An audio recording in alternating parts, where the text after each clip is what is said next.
IPL 2026ರ ಮೊದಲ ಪಂದ್ಯ ಬೆಂಗಳೂರಿನ ಚಿನ್ನಸ್ವಾಮಿ ಕ್ರೀಡಾಂಗಣದೊಳಗಡೆ ನಡೀತದನ ಇಲ್ಲ ಅನ್ನೋ ಸಸ್ಪೆನ್ಸ್ ಹಂಗ ಮುಂದುವರೆದದ.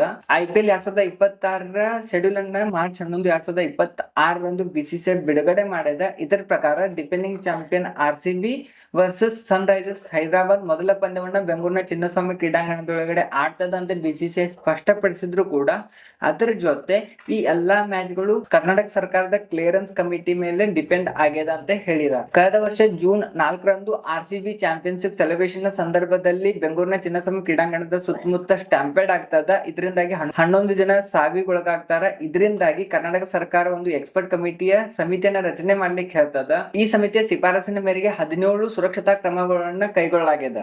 ಗೇಟ್ ಗಳನ್ನ ವಿಸ್ತರಿಸಲಾಗ್ಯದ, ಕೆಪಾಸಿಟಿನ 35,000ಕ್ಕೆ ಸೀಮಿತಗೊಳಿಸಲಾಗ್ಯದ, ಎಮರ್ಜೆನ್ಸಿ ಪಾತ್ವೇಗಳನ್ನ ರೆಡಿ ಮಾಡಲಾಗ್ಯದ ಮತ್ತು ಮ್ಯಾಚ್ ಮುಗಿದ ಮೇಲೆ ಚಿನ್ನಸ್ವಾಮಿ ಕ್ರೀಡಾಂಗಣದ ಸುತ್ತಮುತ್ತ ಸೆಲೆಬ್ರೇಷನ್ಗೆ ನಿಷೇಧವನ್ನ ಹೇರಲಾಗ್ಯದ. ಕರ್ನಾಟಕ ಸರ್ಕಾರ ಫೆಬ್ರವರಿನಲ್ಲಿ ಇನ್ ಪ್ರಿನ್ಸಿಪಲ್ ಅನುಮತಿಯನ್ನ ನೀಡಿತ್ತು. ಫೆಬ್ರವರಿ 12 ಮತ್ತು 13 ಸುಮಾರಿಗೆ ಕರ್ನಾಟಕದ ಮಿನಿಸ್ಟರ್ DK ಶಿವಕುಮಾರ್ ಅವರು ಕ್ರೀಡಾಂಗಣ ರೆಡಿ ಆಗ್ಯದ ಅಂತ ಹೇಳಿದ್ರು.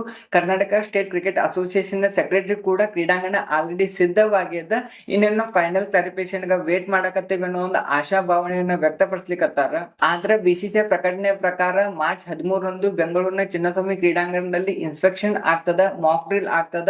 ಈ ಮಾಕ್ ಡ್ರಿಲ್ ಸಕ್ಸಸ್ ಆಯ್ತು, ಪಾಸಿಟಿವ್ ರಿಸಲ್ಟ್ ಬಂತು ಅಂದ್ರೆ ಮಾತ್ರ ಬೆಂಗಳೂರು ಒಳಗಡೆ ಮ್ಯಾಚ್ ನಡೀತದ. ಇಲ್ಲ ಅಂತಂದ್ರೆ ಬೆಂಗಳೂರಿನ ಮ್ಯಾಚ್ ಗಳು ಎಲ್ಲಾ ಬೇರೆ ಸ್ಥಳಗಳಿಗೆ ಸ್ಥಳಾಂತರಿಸವಾಗಬಹುದು ಅಂತ ಹೇಳಿಕತ್ತಾರ. ಈ ಇನ್ಸ್ಪೆಕ್ಷನ್ ನಲ್ಲಿ ಕ್ರೌಡ್ ಎಕ್ಸಿಟ್ ಮತ್ತು ಎಂಟ್ರಿ ಮತ್ತು ಆಂಬ್ಯುಲೆನ್ಸ್ ಗಳಿಗೆ ಮಾರ್ಗಗಳಾಗಿರ್ಬೋದು, ಸುರಕ್ಷತಾ ಕ್ರಮಗಳು ಇದೆಲ್ಲಾನು ಅದನ್ನು ಇಲ್ಲಿ ಪರಿಶೀಲನೆ ಮಾಡಲಾಗ್ತದೆ. ಯಾವುದೋ ಒಂದು ಲೋಪದೋಷಗಳು ಬಂದ್ರು ಕೂಡ ಸರ್ಕಾರ ಅಲ್ಲಿ ಮ್ಯಾಚ್ ಗಳನ್ನ ಆಡಕ್ ಅನುಮತಿ ಕೊಡೋದಿಲ್ಲ ಅನ್ನೋ ತರ ಕಾಣ್ಲಿಕ್ಕತ್ತದ. ಈ ಸಸ್ಪೆನ್ಸ್ ನಿಂದಾಗಿ RCB ಅಭಿಮಾನಿಗಳಾಗಿರ್ಬೋದು ಅಥವಾ ಕರ್ನಾಟಕದ ಕ್ರೀಡಾಭಿಮಾನಿಗಳು ಆಗಿರ್ಬೋದು ಸ್ವಲ್ಪ ಆತಂಕ ಹೆಚ್ಚಾಗ್ಯದ. ಇನ್ ಕೇಸ್ ಇಲ್ಲಿ ಏನಾದ್ರು ಕ್ಲಿಯರೆನ್ಸ್ ಸಿಗ್ಲಿಲ್ಲ ಅಂತಂದ್ರೆ RCB ಎಲ್ಲಾ ಮ್ಯಾಚ್ ಗಳು ಬೆಂಗಳೂರಿನ ಬಿಟ್ಟು ಬೇರೆ ಕಡೆ ಹೋಗೋ ತರ ಕಾಣ್ತದ. ಬೆಂಗಳೂರು IPL ಗೆ ಆತಿಥ್ಯ ನೀಡೋದು ಬಹುತೇಕ ಖಚಿತವಾಗ್ಯದ. ವಿರಾಟ್ ಕೊಹ್ಲಿ ಇರುವಂತಹ RCB ತಂಡ ಮತ್ತೊಮ್ಮೆ ಟೈಟಲ್ ನ ಡಿಪೆಂಡ್ ಮಾಡ್ಕೋತಾರ ಏನ ಅಂತ ಅಭಿಮಾನಿಗಳು ಕಾತುರದಿಂದ ಕಾಯ್ಲಿಕ್ಕತ್ತಾರ. ಹೀಗಿರುವಾಗ ಸರ್ಕಾರ ಹೇಳೋದೇನು ಅಂತಂದ್ರೆ ನಮಗೆ ಸುರಕ್ಷತೆ ಮೊದಲು, ನಮಗೆ ಏನಾದ್ರು ಸೆಕ್ಯೂರಿಟಿ ಇಲ್ಲ, ಸೇಫ್ಟಿ ಇಲ್ಲ ಅಂತ ಅನಿಸಿದ್ರೆ ನಾವು ಮ್ಯಾಚ್ ಗಳನ್ನ ಆಡಕ್ ಕೊಡೋದಿಲ್ಲ ಅಂತ ಹೇಳಕತ್ತಾರ. ನಿಮಗೆ ಏನ್ ಅನಿಸ್ತದ? IPL ಎಲ್ಲಾ ಮ್ಯಾಚ್ ಗಳು ಬೆಂಗಳೂರು ಒಳಗಡೆ ಆಗ್ಬೇಕನ್ನ, ಆದ್ರೆ ಸುರಕ್ಷಿತವಾಗಿ ಅದೇನ ಅಥವಾ ನಮ್ಮ ಸರ್ಕಾರದ ಯಾವ ಕ್ರಮಗಳು ವಿಫಲ ಆಗಿದಾವ ನಿಮಗೆ ಅನಿಸ್ತದ ಅನ್ನೋದನ್ನ ಕಮೆಂಟ್ ಮಾಡಿ.